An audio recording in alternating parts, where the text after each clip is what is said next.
Hello friends, welcome to Samna classes. Friends, आज की इस वीडियो के अंदर हम डिस्कस करने वाले हैं आपके FST 1 के इम्पॉर्टेंट MCQs चैप्टर 4 के। ठीक है, इस चैप्टर का नाम है आपका the golden age of science in India, Bharat में विज्ञान का स्वर्ण युग। ठीक है, इससे पहले की 3 वीडियोस में हमने इंग्लिश मीडियम के 3 चैप्टर के और MCQs डिस्कस कर चुके हैं, तो उन वीडियोज़ का लिंक मैं नीचे डिस्क्रिप्शन बॉक्स में दे दूँगी, तो आप उन वीडियोज़ को वहाँ से देख सकते हैं। और अगर आप हिंदी मीडियम की वीडियोज़ चाहते हैं तो हिंदी मीडियम की भी 4 चैप्टर तक MCQs की वीडियोस इस चैनल पर अवेलेबल है, उनका भी लिंक नीचे डिस्क्रिप्शन बॉक्स में है, तो आप लोग उन्हें भी वहाँ से देख सकते हैं। ठीक है, चलिए स्टार्ट करते हैं।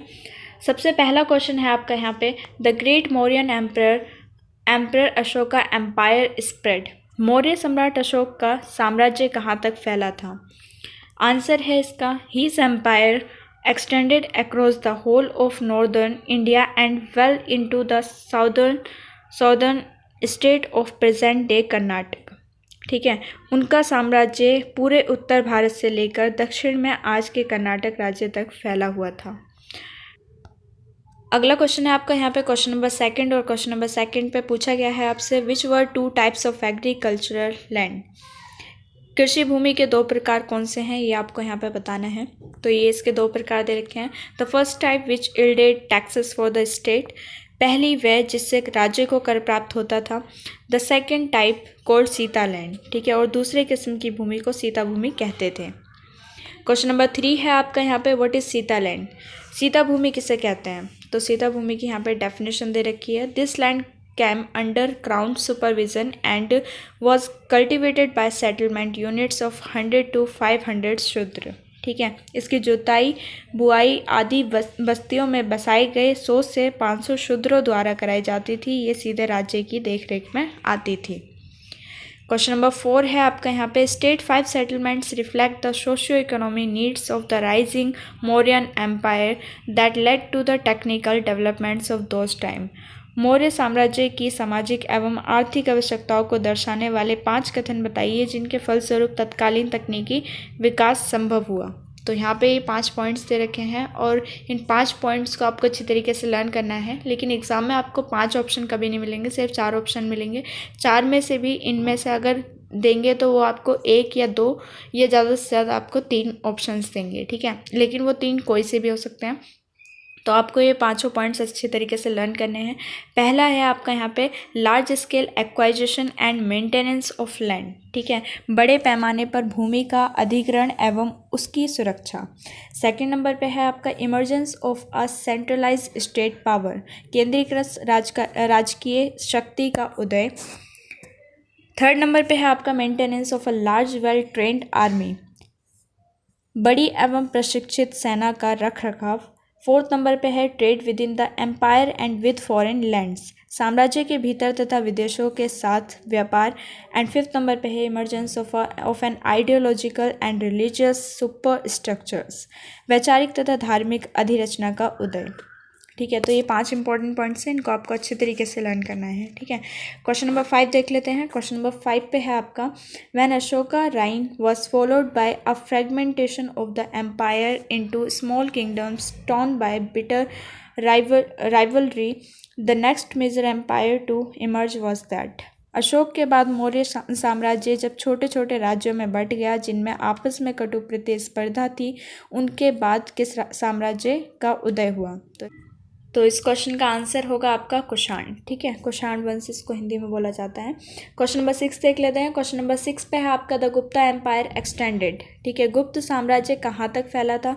तो इसका आंसर आपको यहाँ पे बताना है और इसका आंसर होगा आपका, it's territorial coverage of northern, southern, eastern and western India. ठीक है, इसका क्षेत्र उत्तर, दक्षिण, पूर्वी तथा पश्चिमी भारत तक फैला हुआ था। एंड नेक्स्ट क्वेश्चन देख लेते हैं, क्वेश्चन नंबर 7। क्वेश्चन नंबर 7 पे है आपका, what period were they called the golden age of science in India.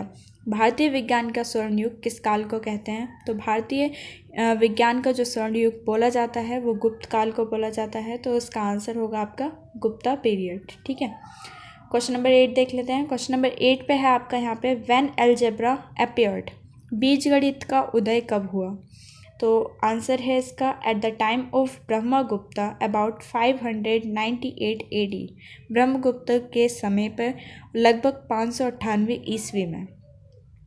Question number 9 है आपका अगला क्वेश्चन, और यहाँ पे बोला गया है state for innovations in techniques and crafts belong to the Gupta period. और इसका जो आंसर होगा, जो इसका मतलब है वो है आपका कोई 4 नव प्रवर्तन गुप्तकालीन तकनीकी एवं दस्तकारी से संबंधित बताइए। ठीक है, तो यहाँ पे ये 4 पॉइंट्स दे रखे हैं, ये भी आपके काफ़ी ज़्यादा इंपॉर्टेंट पॉइंट्स हैं, तो पढ़ लेते हैं एक बार इसमें क्या दे रखा है। Using new techniques and implement for sowing, growing and processing a wide variety of crops. विभिन्न प्रकार की फसलें उगाने की प्रक्रिया में नई तकनीकी और औजारों का प्रयोग। सेकंड नंबर पे है making rust proof iron and copper alloys, जंग न लगने वाला लोहा और तांबे के मिश्र धातुएं बनाना। अगला पॉइंट है आपका यहाँ पे पॉइंट नंबर 3, और पॉइंट नंबर 3 पे यहाँ पे बोला गया है making textile of light weight and fine texture dyeing cloth. ठीक है, बढ़िया आकार और हल्के वजन के कपड़ों निर्माण तथा उनकी रंगाई। एंड फोर्थ नंबर पे है improvement in navigation resulting from better ships, अच्छे जहाज़ों से जहाजरानी में सुधार तथा मानसून का ज्ञान। ठीक है, तो ये हैं आपके 4 इम्पॉर्टेंट पॉइंट्स, और ये 4 इनोवेशंस हैं टेक्निक्स एंड क्राफ्ट्स में जो गुप्ता पीरियड से बिलोंग करती हैं। ठीक है, एंड फिर है आपका यहाँ पे क्वेश्चन नंबर 10। क्वेश्चन नंबर 10 पे है द डेसिमल और zero system was first found in. तो दशमलव या शून्य प्रणाली का सबसे पहला उल्लेख कहाँ मिलता है? तो इसका आंसर है आपका Gurjar grand plate inscription of 595 AD। ठीक है, गुर्जर अनुदान पत्र लेख में 595 ईस्वी में। क्वेश्चन नंबर 11 है who was the greatest astronomer of Gupta period. गुप्त काल के महान खगोल शास्त्री का यहाँ पे आपको नाम बताना है, और उनका नाम है आर्यभट्ट। ठीक है, अब यहाँ पे है आपका क्वेश्चन नंबर 12, और क्वेश्चन नंबर 12 पे यहाँ पे कोई क्वेश्चन नहीं है, और यहाँ पे कुछ इंपॉर्टेंट पॉइंट्स देखे हैं। एक तरफ यहाँ पे एस्ट्रोनॉमर्स के नाम हैं और दूसरी तरफ है यहाँ पे उनके वर्क्स। ठीक है, तो आर्यभट्ट के जो कथन हैं वो क्या थे? इनका पहला कथन था the earth rotates and the heavens are still. इनका कहना था पृथ्वी घूमती है तथा आकाश स्थिर है। ठीक है, सेकंड नंबर का इनका जो कथन था वो ये था eclipses are caused by the shadows of earth और मून। ग्रहण चंद्रमा पर पृथ्वी की छाया पड़ने के कारण लगता है। सेकंड नंबर पे है आपका यहाँ पे बी नंबर पे वराहमिहिर। ठीक है, वराहमिहिर के जो कथन थे वो ये थे the earth is motionless and the sun and the planets move around it. ठीक है, पृथ्वी स्थिर है तथा सूर्य, चंद्र तथा ग्रह इसके चारों ओर घूमते हैं। सेकंड नंबर का इनका कथन था eclipses are caused by the shadows of earth और मून। ग्रहण चंद्रमा पर पृथ्वी की छाया पड़ने पर लगता है। वराहमिहिर जो थे वो आर्यभट्ट के जो सेकंड वाले स्टेटमेंट से वो भी एग्री करते थे कि एक्लिप्सेस जो होते हैं, मतलब जो ग्रहण होता है वो चंद्रमा पर पृथ्वी की छाया पड़ने के कारण ही लगता है। ठीक है, तो फ्रेंड्स ये जो वराहमिहिर वाला जो क्वेश्चन था ये अभी आपका जो 23 सितंबर को पेपर हुआ था उसमें भी आपसे इस वाले क्वेश्चन को पूछा गया था। तो इस तरीके के क्वेश्चंस पूछे जाते हैं इन पॉइंट्स से, तो यहाँ पे मैंने ये पॉइंट्स लिख दिए हैं, तो आप इन पॉइंट्स को अच्छे तरीके से लर्न कर लीजिएगा। ठीक है, सी नंबर पे है ब्रह्मगुप्ता। ये भी एक एस्ट्रोनॉमर थे, और इनके जो पॉइंट्स इनके जो कथन थे वो ये थे। पहला कथन था इनका eclipses are caused by Rahu and Ketu. ठीक है, ग्रहण राहु और केतु द्वारा लगते हैं। और दूसरा था the earth is motionless and the sun, moon and the planets move around it. ठीक है, पृथ्वी स्थिर है तथा सूर्य, चंद्र तथा ग्रह इसके चारों ओर घूमते हैं। तो जो ब्रह्मगुप्त का सेकंड जो स्टेटमेंट है वो वराहमिहिर के पहले स्टेटमेंट से मैच करता है। मतलब ये भी इस बात से एग्री करते थे कि जो आपकी पृथ्वी है वो स्थिर है, लेकिन जो सूर्य, चंद्र और ग्रह हैं दूसरे वो चारों ओर उसके घूमते हैं। ठीक है, तो ये आपके एस्ट्रोनॉमर थे और ये इनके कथन थे। अगला क्वेश्चन देख लेते हैं, क्वेश्चन नंबर 13। क्वेश्चन नंबर 13 पे है आपका यहाँ पे what was the reason of decline the Gupta empire. Gupta काल के पतन का क्या कारण था? तो इसका सबसे बड़ा कारण था आपका हुन्स अटैक। ठीक है, हुनों का आक्रमण। क्वेश्चन नंबर 14 है आपका how long was the age of conflict. Bharat में संघर्ष का युग कब से कब तक था? The period between 750 to 1000 AD saw a struggle for domination between the Pala Empire, Pratihara empire and Rashtrakutas. ठीक है, इनके बीच में इनमें उत्तर पूर्व में पाल साम्राज्य, उत्तर पश्चिम में प्रतिहार साम्राज्य तथा दक्षिण में राष्ट्रकूटों के बीच अधिकार जमाने के लिए संघर्ष चल रहा था। ठीक है, अगला क्वेश्चन देख लेते हैं, क्वेश्चन नंबर 15। क्वेश्चन नंबर 15 पे है आपका यहाँ पे, model of the universe in which the earth is at the centre and other heavenly bodies move around it. ये जो आपका मॉडल है यूनिवर्स का, जिसमें अर्थ सेंटर पे होती है और जो दूसरी बॉडीज़ हैं, हेवनली बॉडीज़ हैं, वो उसके चारों ओर मूव करती हैं, इस मॉडल को क्या बोला जाता है? तो इसको बोला जाता है जियोसेंट्रिक मॉडल। ठीक है। हेलियोसेंट्रिक मॉडल कौन सा होता है? तो हेलियोसेंट्रिक मॉडल होता है आपका model of the solar system in which the sun is at the centre and the planet move around it. ठीक है। जो हेलियोसेंट्रिक मॉडल होता है, इसमें आपका सन सेंटर पे होता है और जो बाकी के प्लैनेट्स होते हैं वो इसके चारों ओर मूव करते हैं।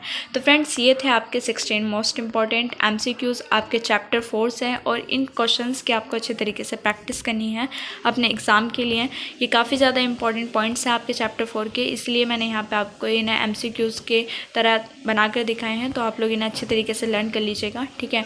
और फ्रेंड्स, आप लोगों से एक रिक्वेस्ट है कि अगर आप ऐसी ही वीडियोज़ देखना चाहते हैं तो आप इस चैनल को सब्सक्राइब कर लीजिएगा और साइड में एक बेल आइकन होगा, उसको ज़रूर प्रेस कर दीजिएगा, ताकि जब भी मैं इसके आगे के चैप्टर की वीडियोस अपलोड करूं तो आपको उनकी नोटिफिकेशन बिल्कुल टाइम पर मिल जाए और आपसे कोई वीडियो मिस ना हो। ठीक है। क्योंकि ये जो चैप्टर वाइज MCQs हम यहाँ पे डिस्कस कर रहे हैं, ये काफ़ी ज़्यादा इंपॉर्टेंट हैं और इनके साथ आपके वो क्वेश्चन पेपर के भी क्वेश्चंस मिले हुए हैं जो अभी आपके कंडक्ट कराए गए थे 2019 में और 20 में। ठीक है। तो ये काफ़ी ज़्यादा इंपॉर्टेंट पॉइंट्स हैं और इनको आपको अच्छे तरीके से करना ही करना है अगर आप अपने एग्ज़ाम में बेस्ट मार्क्स स्कोर करना चाहते हैं। और फ्रेंड्स, आप लोग इन वीडियोस को ज़्यादा से ज़्यादा शेयर कीजिए, क्योंकि इन MCQs को प्रिपेयर करने में बहुत मेहनत लग रही है लेकिन इन पर व्यूज़ नहीं आ रहे हैं। तो आप लोग प्लीज़ इन वीडियोस को ज़्यादा से ज़्यादा शेयर कीजिए, और अगर ये वीडियो आपको पसंद आए तो इसे लाइक कर दीजिएगा और मुझे कमेंट कर ज़रूर बताइएगा कि आप लोगों को ये वीडियो कैसी लगी। और अगर आप इस वीडियो का PDF चाहते हैं या फिर आपका इस वीडियो से रिलेटेड कोई डाउट है या सजेशन है, तो भी आप लोग मुझे कमेंट करके बता सकते हैं। मैं जल्द से जल्द रिप्लाई करने की कोशिश करूँगी। Thank you for watching this video.